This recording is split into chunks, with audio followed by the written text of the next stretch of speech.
This episode is dedicated to that one colleague, the one who refuses to care about their mental health. I really wonder why I'm so sluggish. Why am I so sluggish? I really wonder why I'm so sluggish. You know the one. Oh, I know.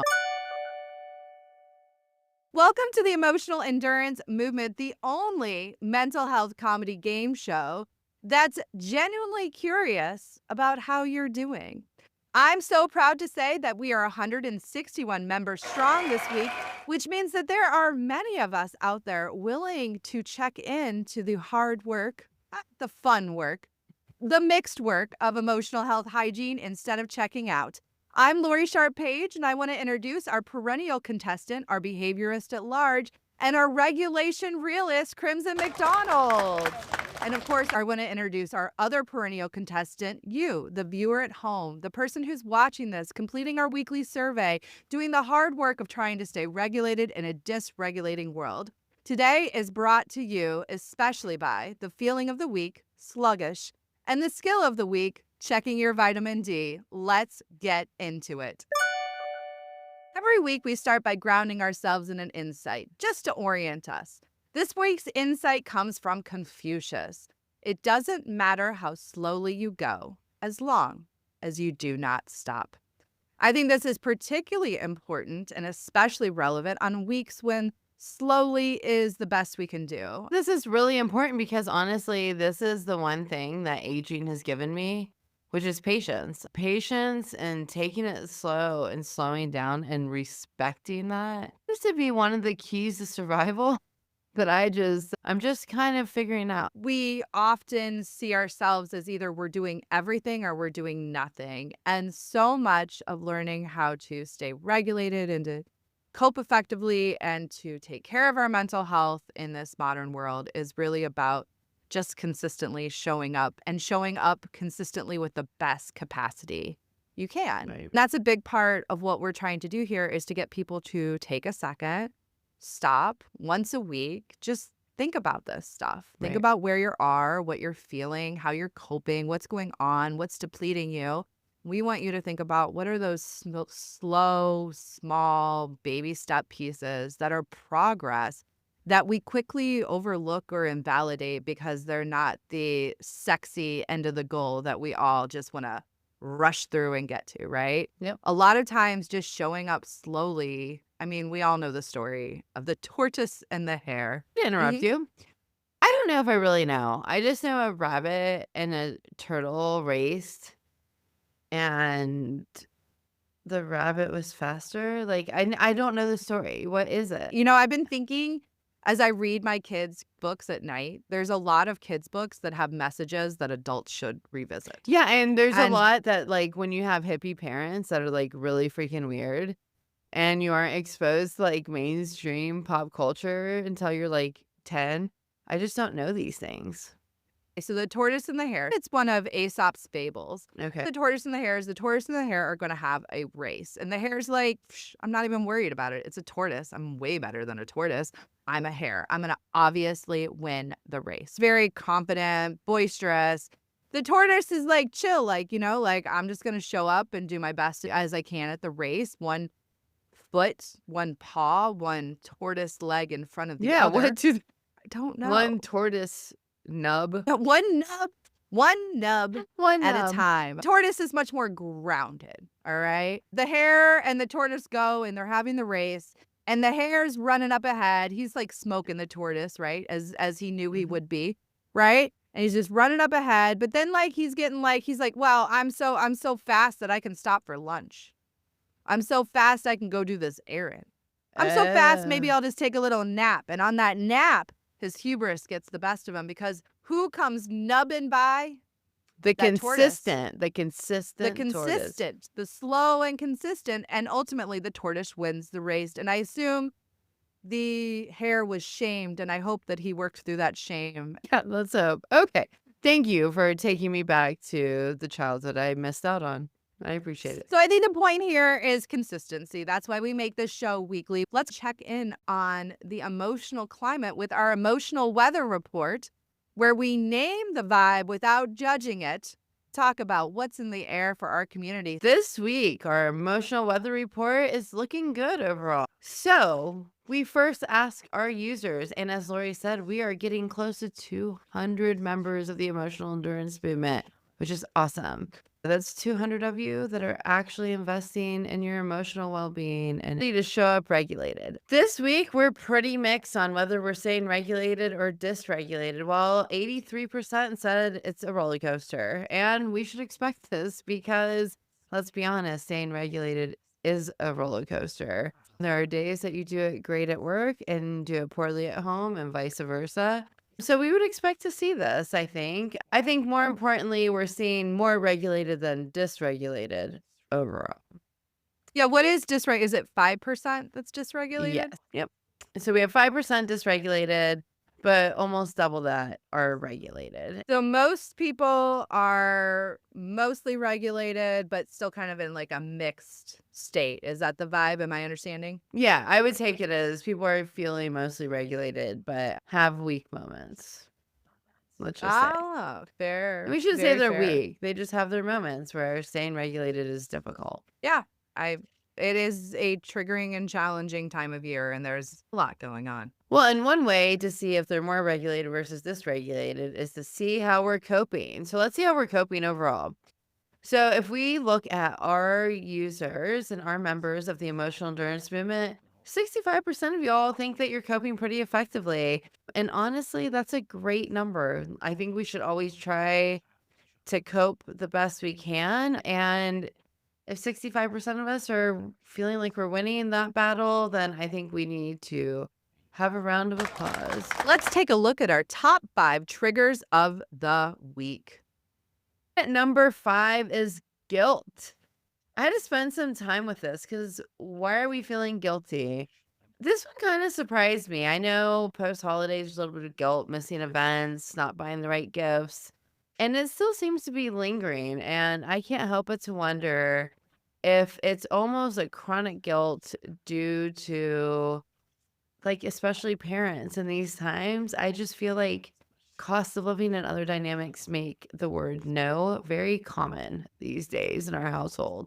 And so I know I personally, when I saw guilt pop up in the top 5, I thought, yeah, I've been feeling guilty because I have not been able to deliver what I used to be able to deliver with the same resources. So I'm wondering if it's something around there. I would love for our members to tell me more about why they're feeling guilt. Are you feeling any guilt, Lori? I'm not feeling that this week. No, I'm feeling pretty light, pretty hopeful, which is nice. It's a nice change for me. I've kind of been I was down for a little bit, as our users know.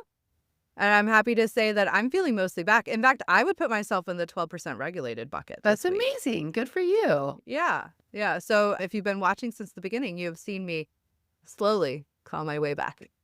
You crawl your way back to regulation. You can always do it. In fact, You can always get back on the horse. In fact, I stopped beating myself up for falling off the horse. I am now focused on how quickly I can get back on. And yeah, it did take me a couple weeks, but like increasingly every week's been better. So I'm happy to say I am not feeling that way this week, but you know, things are transient. well, and let's see. Maybe you relate to the other pressure points and triggers that our audience is struggling with. So number 4, we came in with boundaries. Oh, So yeah. people are struggling with boundaries. I feel like this should be in the top 5 at all times for a majority of people.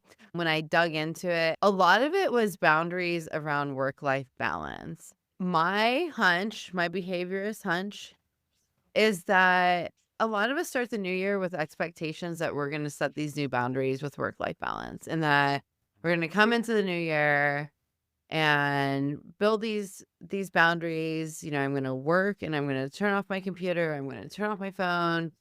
And it ends up being way harder to come through. And so maybe what we're seeing is number 4 being boundaries because people are struggling to keep those boundaries in place that they had hoped for at the beginning of the year. And that may be leading to guilt that they aren't able to. And the reason I think to work is because if we go to number 3, we see work deadlines. This is a chronic one too. And Yeah, this was on the list last week too for people. I think it's another one that I think it's just going to be hard to avoid it because at the end of the day, you can't avoid work and you can't fix it. You can't change deadlines. It's top of mind, is what you're thinking about in the moment. Yeah. And work is 8+ hours of our lives a day. It is It a very dynamic, ever-changing thing too. Well, Yeah. and we also put a lot of our identity into it. And so, Mhm. if you are privileged enough to do something you love and you do have the work ethic where you want to do it the best, this is going to weigh heavily. And so, I suspect we're going to see work deadlines as a chronic top five, but time will tell. Which brings us to number two, and too much to do. I think I can join the club of everyone that said, "Oh, hit me up in January because things slow down." Have you said that one yet? Yeah. Did it slow down? No. Not at all. Did it? I mean, right? Like, I don't know why we do this to ourselves. Like, oh, after the holidays, it'll be great. No. So, yes, we're overwhelmed and too much to do. And I think that's because we expected not to be. So, lesson learned when 2027's rolling up, just plan on January being a busy month and set the right expectations. And it might feel a little less overwhelming because you can kind of distribute the overwhelm to the lead up instead of just spending the holidays like, January is going to be great because life just doesn't stop. And then number one, family dynamics. I don't even know where to start with this one. We blame the holidays for it in the list in the past, and now we have to just come to terms with the fact that family and work, I suspect, are going to be pretty chronic. What do you think, Lori? Family dynamics. I guess, we start where we left off last week, which is that you're not alone. They're challenging. Hopefully, they bring you value. You're allowed to have boundaries. You're allowed to change your role. You're allowed to set different expectations. People may not agree with them. They may have strong reactions to them, but their reactions aren't your responsibility. Build your tolerance to discomfort. Yes, Build it. you have to because everything comes with a level of discomfort in this world. And I'm not happy with it, but I can't change it. Trust me, I tried to figure it out for a long time and here I am.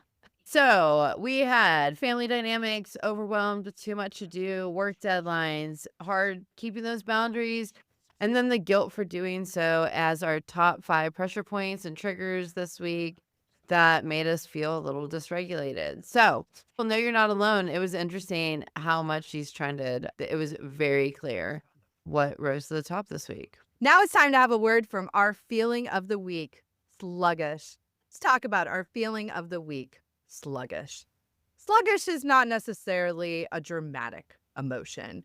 It usually doesn't precipitate in a breakdown, and it's not even always that much distress.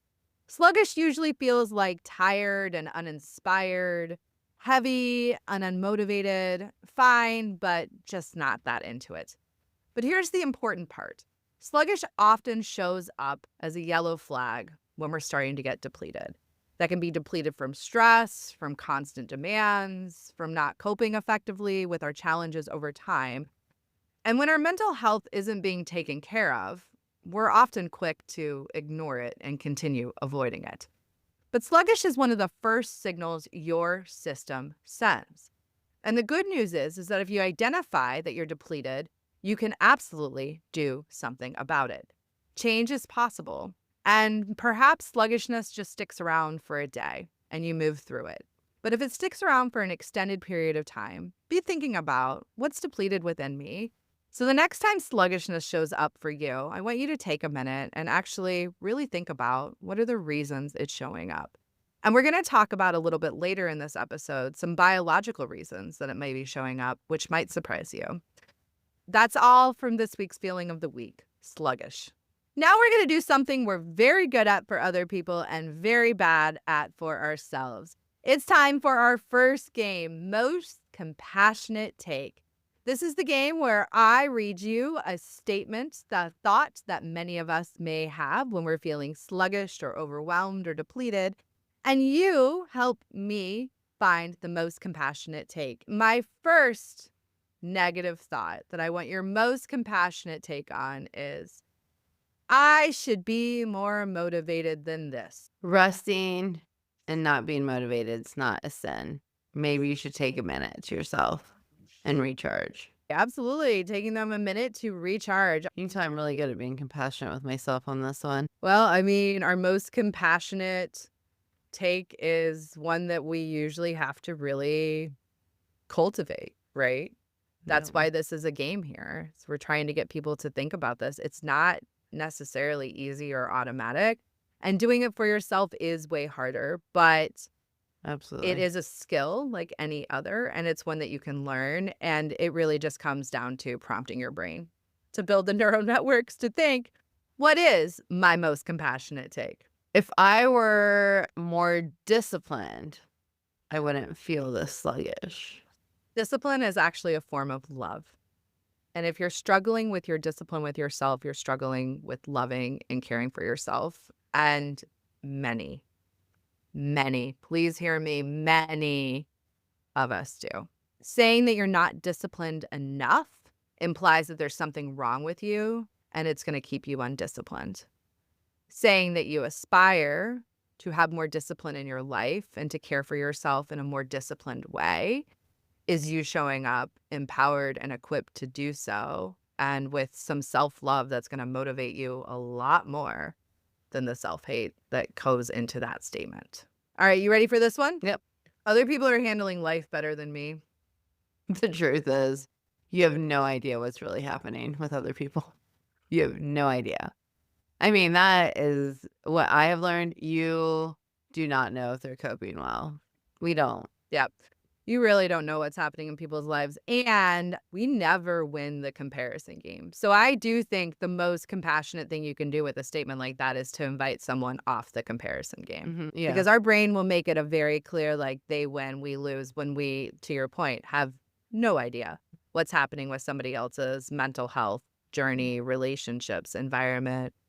None. Well, and not only that, but like all of us, I mean, we show dysregulation differently. And this is part of the thought leadership that we're bringing to the table that I think is so important. You know, I was talking to someone and I'm like, well, that's why you're working so much. They're dysregulated. And they completely challenged me on this idea that working too much was a form of dysregulation. And I think that broadening the scope of what being dysregulated is important, because then we can see that it's not always what it seems. That sometimes people look how productive they are. They nailed that meeting. They nailed that presentation. There's no way they're struggling.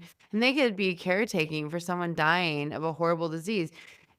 It's because they were putting 100% into their work as a tactic to cope. And so, to your point, you can't compare.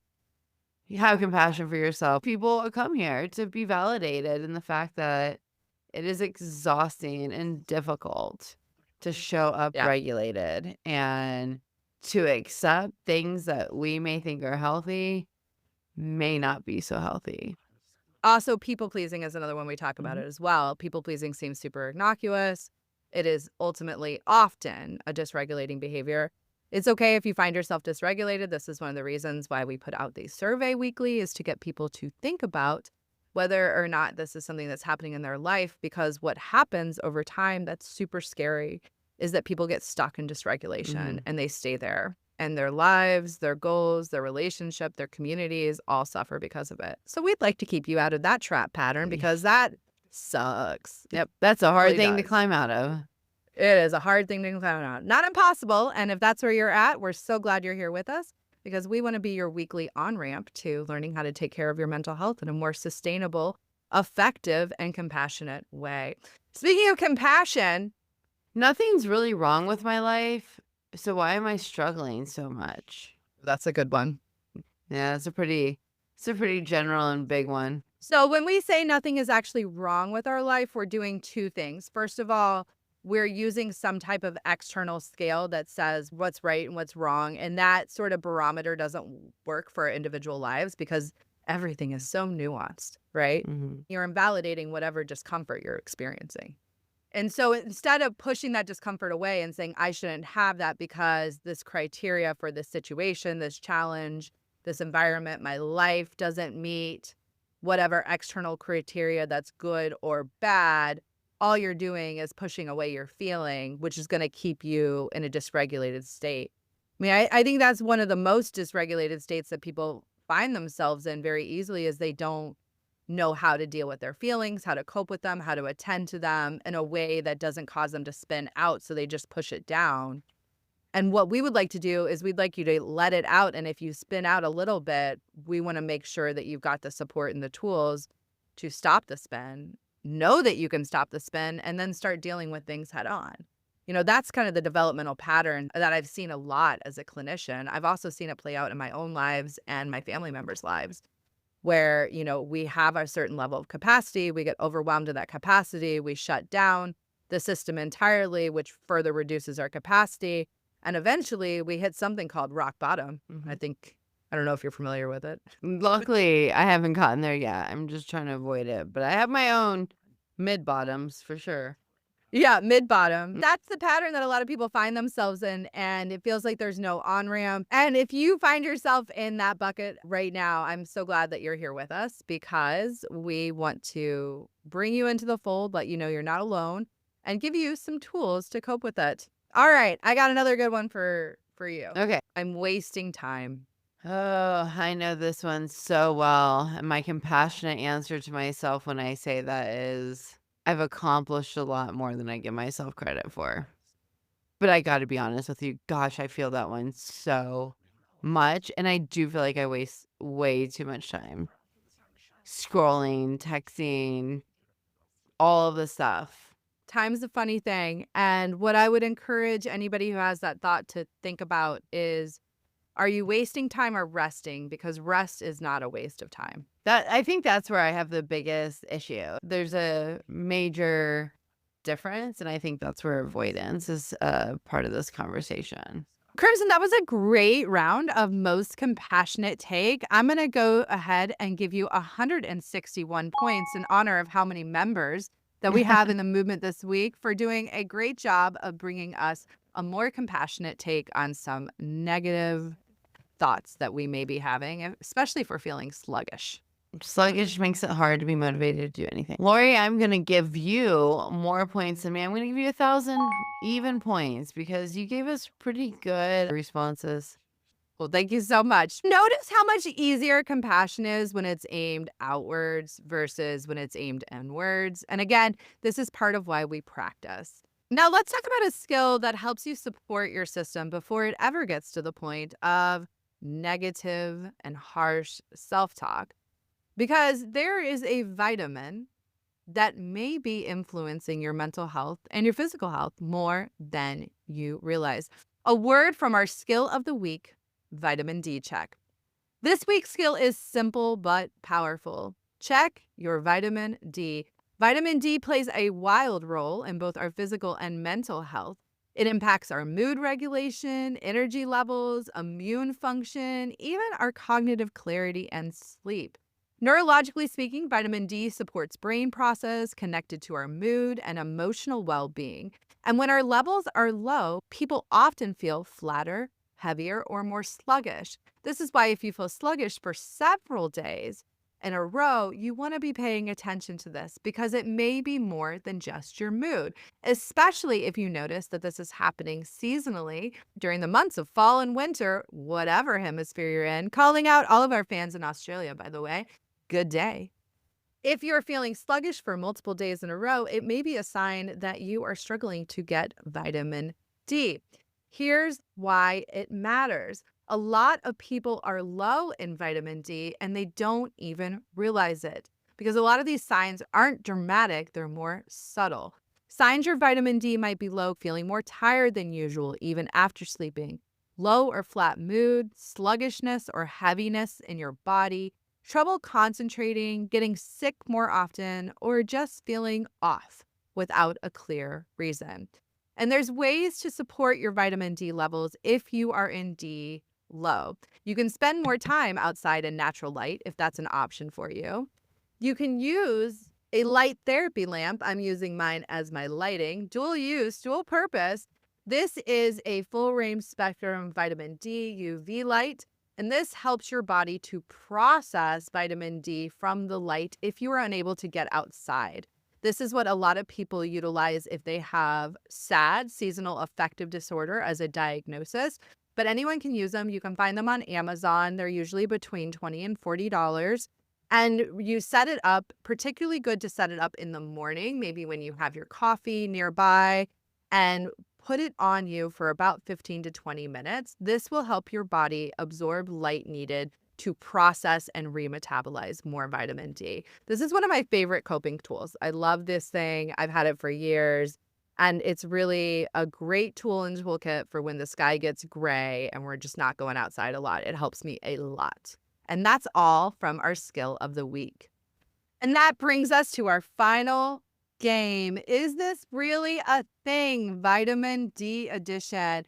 We're going to read off a few fun facts about vitamin D, and you decide if this sounds like it's true or false. All right. I've got the first one, Crimson. You ready for it? Let's go. Vitamin D is technically not a vitamin. That was my first one for you. So I know that it's true. Vitamin D functions more like a hormone than a traditional vitamin. And that's why it is so important across our health systems. It's so interesting, isn't it? Yeah. I mean, it's necessary. You need Yeah. it. You need it. Low vitamin D is correlated with many autoimmune diseases. True or false? That's true. I know that that's true because of my work with chronic pain and chronic illness clients. Most of them had vitamin D deficiency in their diagnoses. You can live somewhere sunny full-time, year-round, on the equator if you want, and still be low in vitamin D. True or false? I'm going to say true only because some people don't leave their house. But I'm sure there's a science reason. Time indoors is a big one, particularly in Oh. hot environments. People Okay. are indoors almost as much as in cold environments. So you can be down in Florida and still be very low in vitamin D. That's so fascinating. I was told Florida has a lot of vitamin D deficiencies, which you would never expect, but it totally makes sense because if I lived in Florida with that humidity, I would be a hermit and I would not leave my home. I would just sit by the air conditioner register. True or false? In some northern latitudes, you can't even get vitamin D from the sun. False? True, because the sun's angle isn't at an appropriate angle to like actually directly infuse you with vitamin D. So if you live somewhere where the angle is too low, you're actually getting like residual light, but not actual sun exposure. I had no idea. That's interesting. Yeah. That's interesting. Yeah. So like in Antarctica, you don't get vitamin D. I had no idea that the angle Yeah. impacts it. Yeah, you have to be directly like exposed to the sun. And they aren't being directly, they're just kind of getting residual light from it. Vitamin D just keeps on. Keep It on. surprising me. Vitamin D deficiency is common even among adults who feel generally healthy. True. It's true. Many people don't discover that they have low levels of vitamin D until they've had blood work done for unrelated reasons. Yeah, I feel like that's probably how you found out, right? Yep, that's absolutely how I found out. Crimson, I give you 23.5 points in honor of the angle of the sun in the Arctic because you really blew my mind with that fact. And Lori, I'm going to give you another even 1,000 points for bringing the new information to the table. That's all for this episode of the Emotional Endurance Movement. Thanks for joining us. Sure to take our survey because we want you to be part of this. We love seeing the data. I'm a data nerd. Lori's a nerd. We want to see your data. We want to know what's going on with you so we can bring that here and hopefully address some of your own concerns. If you want to go deeper with us, make sure to like, subscribe, and follow and take next week's survey. It takes just a minute and it helps us tune these episodes to what's actually showing up in your life. And remember, however sluggish this week feels, you don't have to stop. You can always come back to yourself. Thanks for being part of the emotional endurance movement, and we'll see you next time. Peace out.